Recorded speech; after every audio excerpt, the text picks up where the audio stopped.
Assalamu alaikum, hurmatlı Desin TV kanalının görermandары. Bugün biz Oş şahrında saat hazır. Saat kança olup kalı jeytler? Saat 18 geçki Dos Credo Bank'ın aldında turabız.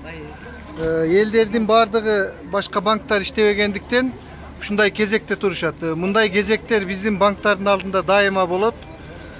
Биздин Кыргызстандын банктары Россияныкынан айырмаланып, обедке чыккан маалда дагы элдерди ушинтип сыртка коюп кетип калышат. Мындай система бир гана Кыргызстанда бар. Элдердин муктаждыгын канааттандыруу үчүн эч кандай шарт түзүлгөн эмес.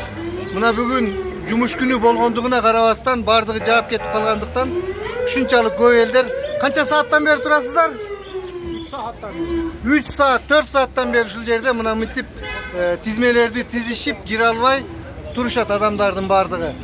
Бул система бизде гана ушундай болуп жатат. Банктарды ачып коюш керек. Бүгүнкү 3 күн болсо, saat 6-7 işletip koysa bolat.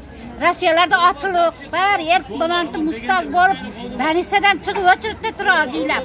Mına 3 saat, 4 saatten beri 3 turasızlar. saat, 4 saatten beri iylep duramıyım. Banisa'dan çıkkanmını orup durup, zorga öçürükte turup aldım. Mına özü yurtuzda turup şunday bolsa. Мындай элдин муктаждыктарын канааттандырбаган система только бизде гана бар да. Мисалы үчүн Россияда Немеге ундай калат? обедке чыкканда бир адам иштеп турат банктын ичинде. Без өчүрүп киребиз Россияларда. Урматтуу бийлик төбөлдөрү, мына ушундай элдин муктаждыктарын туура түшүнүп койсоңуздар. Анткени обедке чыккан маалда дагы жаап коюп кетип калат банктарды. Элдер 1 saat сыртта турушат 12-ден 1-ге чейин. Моундай күндөрү болсо жумуш экендигине карабастан, мына ушундай система дайыма биздин банктардын алдында болот.